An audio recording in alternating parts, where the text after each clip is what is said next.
Mr. Speaker, last week, while the American people were preparing to celebrate the 237th birthday of the nation, the Obama administration announced via a blog post that it will provide an additional year before the employer reporting requirements and the employer shared responsibility requirements of Obamacare take effect. Now, there are few issues as personal and significant in the lives of individuals and families as health and well-being, which is why the irony of reminding Americans that government now controls their health care during the week we celebrate our country's independence did not go unnoticed. Despite efforts to quietly buy time and obfuscate responsibility for this fairly designed health care law, most Americans rightfully view this delay as an admission of failure. Mr. Speaker, the businesses that provide the jobs and the source of health care coverage for most Americans were not surprised by this announcement. Most are well aware that this law was thoughtlessly rammed through Congress in the middle of the night with a litany of technical flaws and other blatant failures. Unfortunately, employers have been struggling with high health care costs since before the law passed.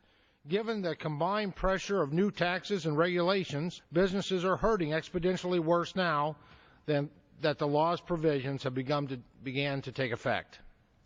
These new government mandates incentivize businesses to reduce their workforce to under 50 full-time equivalency employees. To avoid financial penalties, the incentive under Obamacare is to reduce individual hours to avoid these mandates. Employees now face the redefinition of full-time down to just 35 hours per week. This law denies opportunities for growth that could and should be available and promoted. This is fundamentally counter to what a vibrant and robust American economy demands. Fewer jobs and reduced individual hours are not good for individuals, for families, for businesses, or for our economy. Nonetheless, employees and employers alike are experiencing the consequences of Obama-sizing both businesses and jobs. By the time the law is fully implemented in 2023, the Congressional Budget Office estimates that the President's health care law will still leave 30 million Americans uninsured.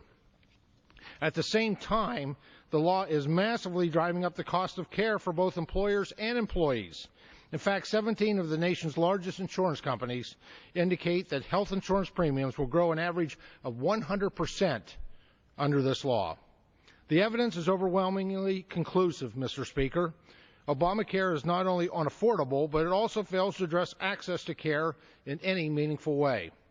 In the process, we're damaging everything that is good and effective about the current system. To boot, we're undermining growth and stalling our economic recovery.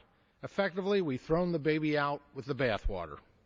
The fact that the White House used a blog post to announce the employer mandate change reveals just how desperate the administration is to cover up the flaws of this fatally flawed bill.